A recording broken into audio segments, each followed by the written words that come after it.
Welcome to the Chemistry 209 Masterclass series. This series of lectures is intended to highlight the key concepts of introductory spectroscopy and structure. This lecture, Masterclass 6, provides a fundamental description of molecular rotation. Rotational spectroscopy detects transitions between the quantized rotational energy levels of molecules. Owing to the fact that these energy levels are very closely spaced, transitions require a relatively small amount of energy. For this reason, rotational spectroscopy usually employs light in the microwave region of the spectrum. As we will see, rotational energy depends on molecular moments of inertia, which in turn depends on molecular geometry. Thus, rotational spectroscopy is our most accurate tool for determining molecular structure.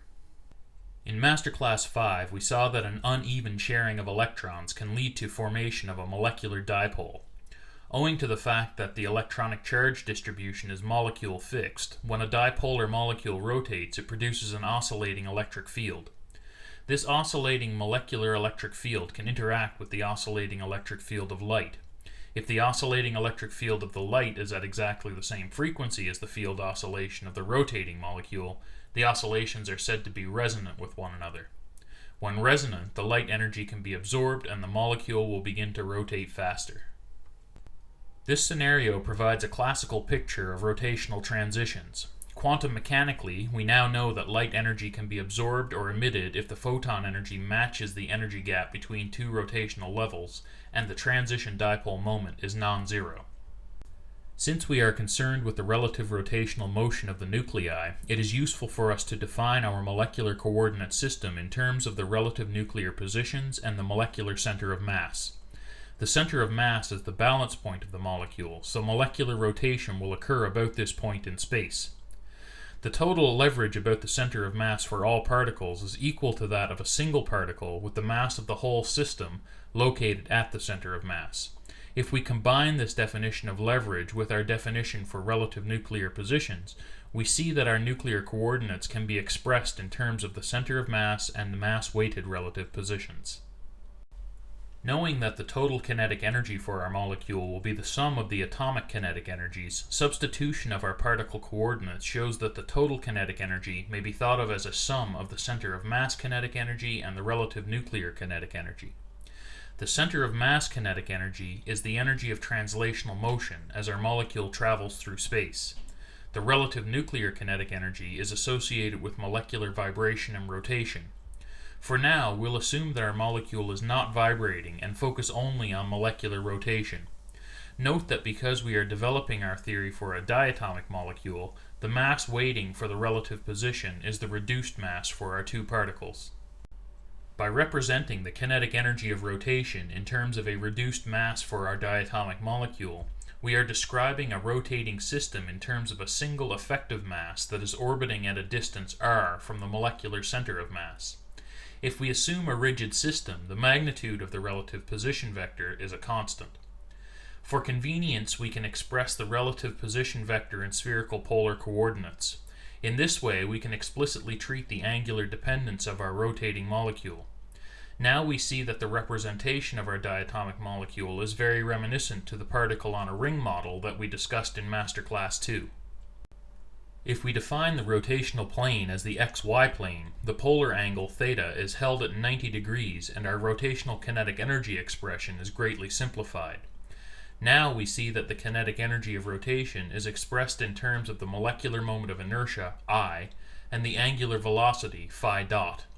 The product of the moment of inertia and the angular velocity gives the angular momentum of rotation. Here we see that the kinetic energy of rotation is analogous to the kinetic energy of translation. The moment of inertia is the angular analog of mass, the angular velocity is analogous to linear velocity, and the angular momentum is analogous to linear momentum. The rotational kinetic energy of L squared over 2I is the general form for our rotational energy. For an n-particle system, rotation occurs about an axis that passes through the center of mass. Rotational energies are defined by how fast the molecule is rotating and the magnitude of the moment of inertia, which in turn is defined by the particle masses and their perpendicular distances from the rotational axes.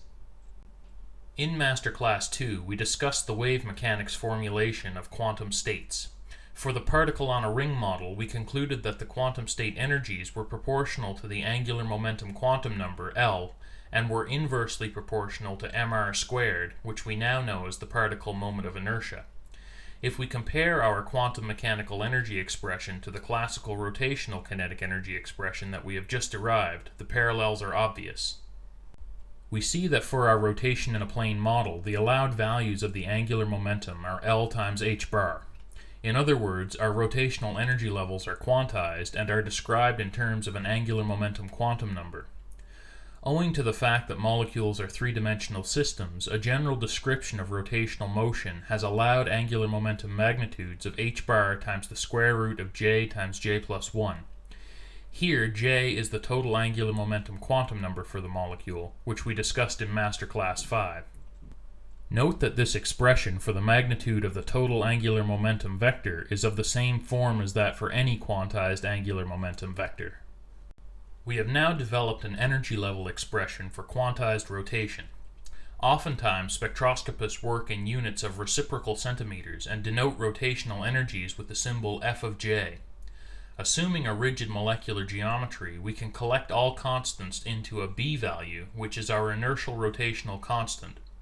If we express energies in reciprocal centimeters, mass in atomic mass units, and distance in angstrom, we find that b is proportional to the inertial constant Cu, which was introduced in our discussion of the square well potential in Master Class 2.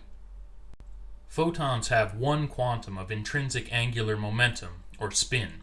So, conservation of angular momentum dictates that the total angular momentum of a molecule can only change by plus or minus 1 upon absorption or emission of a photon. As a result, rotational transitions can only occur between the f of j and f of j plus 1 energy levels. Simple algebra shows that rotational transitions are therefore described by the expression nu bar equals 2 times b times j plus 1. Note the spectroscopic convention of labeling the transition with the j value of the lower energy state. Thus, our rigid rotor model predicts rotational transitions at 2b, 4b, 6b, 8b, etc., with spectral lines separated by 2b. There are a number of factors that can complicate pure rotational spectra.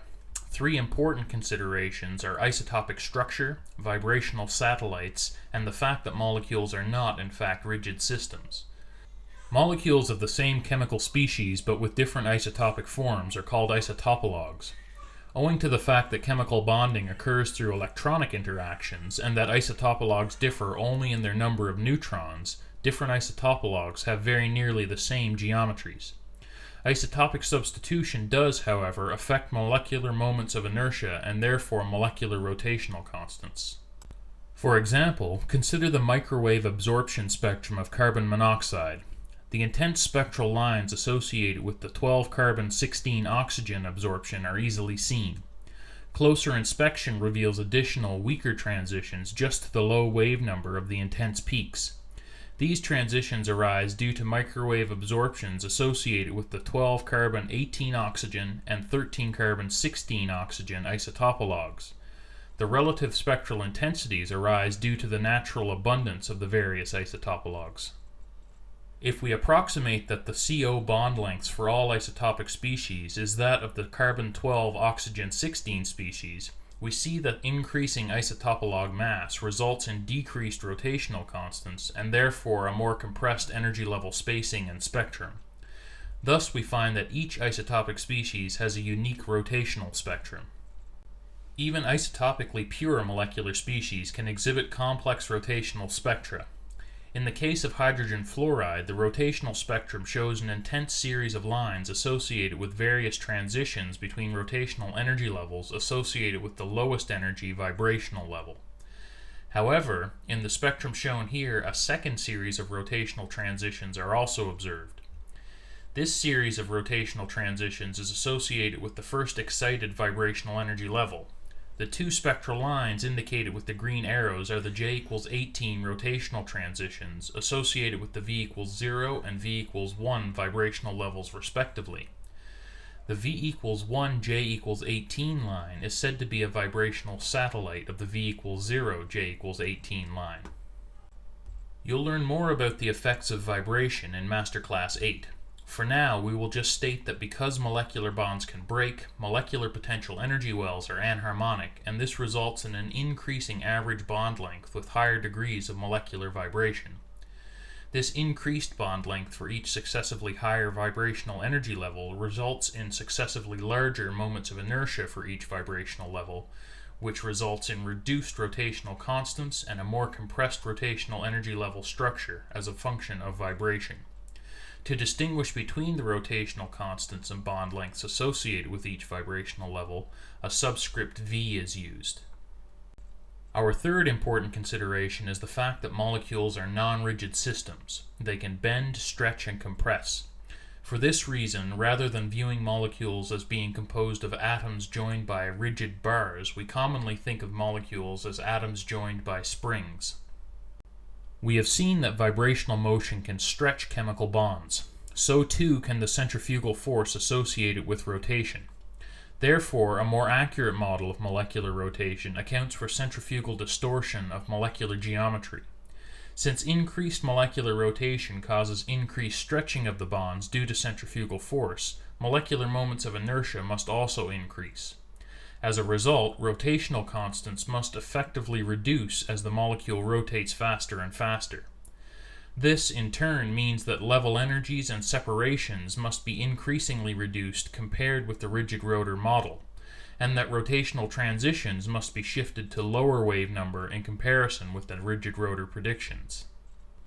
To account for centrifugal distortion, we include a centrifugal distortion constant, d, as a correction to our rotational energy level expression. This subsequently corrects our expressions for pure rotational transitions and the rotational line spacing. To this point in Chemistry 209, we have focused predominantly on understanding transition frequencies. In Masterclass 0, the importance of spectral intensities was also highlighted. In absorption experiments, we measure the relative amount of light absorbed by a sample as a function of light frequency. This is typically done in reference to a light source of known intensity. For emission spectra, we measure the intensity of light emitted from an excited sample as a function of frequency. Emission measurements are typically taken with reference to zero background. The intensities of absorption and emission lines are proportional to the populations of the initial quantum state. Two properties govern the relative populations of the initial energy level. The first is level degeneracy, which is the number of quantum states with exactly that energy. The second is the Boltzmann thermal population of the ensemble. The concept of degeneracy was introduced in Masterclass 4. The origin of level degeneracy lies in a quantum mechanical phenomenon that is described by the Heisenberg uncertainty principle. Owing to the fact that the quantized total angular momentum is a 3D vector quantity, it has components along the x, y, and z axes. The Heisenberg uncertainty principle shows that we can only know one of these three components, and that the component that we can know must have one of 2j plus 1 discrete values. We already know these values in terms of the total angular momentum projection quantum number. In Masterclass 4, we saw that we could manipulate the degeneracy of the associated energy levels in atoms by applying external magnetic and electric fields. In Masterclass 7, you will see that the same is true for molecules. Here, we are interested in describing the rotational state of a molecule under field-free conditions. To do this, we must specify the quantum number j, which describes the magnitude of the total angular momentum, and we must specify the projection quantum number m sub j, which defines the projection of j onto the z-axis. Note that the z-axis is chosen as the projection quantization axis by convention.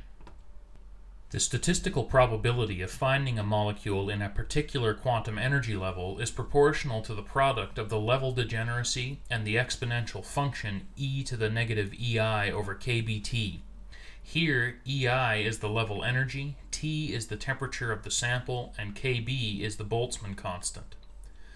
Owing to the fact that all individual level probabilities must sum to 1, the population distribution is normalized using the molecular partition function. Thus, we are able to define the relative populations of each energy level as a function of sample temperature. The graph in the upper right plots relative population, and therefore relative spectral intensity, as a function of total angular momentum quantum number for hydrogen fluoride. The green dashed line shows the increasing level degeneracy as a function of J. The solid blue line shows the exponential probability function for a sample at 300 Kelvin, while the solid red line shows the same function at the temperature of 3000 Kelvin. The Boltzmann probability distribution functions for each temperature are plotted as dotted blue and red lines respectively. The form of the Boltzmann probability distribution is easily seen in the spectral intensity distribution for HF. Note that the graph in the top right plots the distributions as a function of J, whereas the spectral distributions are plotted as a function of transition wave number. Students with sharp eyes will notice that the probability distribution maximum for the V equals 0 rotational transition series occurs at J equals 19, while the maximum for the V equals 1 series is at approximately J equals 16. This is because the Boltzmann distributions are energy dependent, and for the V equals 1 level we must also account for vibrational energy in the distribution. Furthermore, we see that experimentally measured population distributions are not perfectly smooth.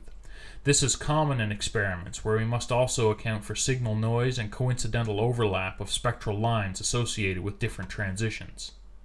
See you next time.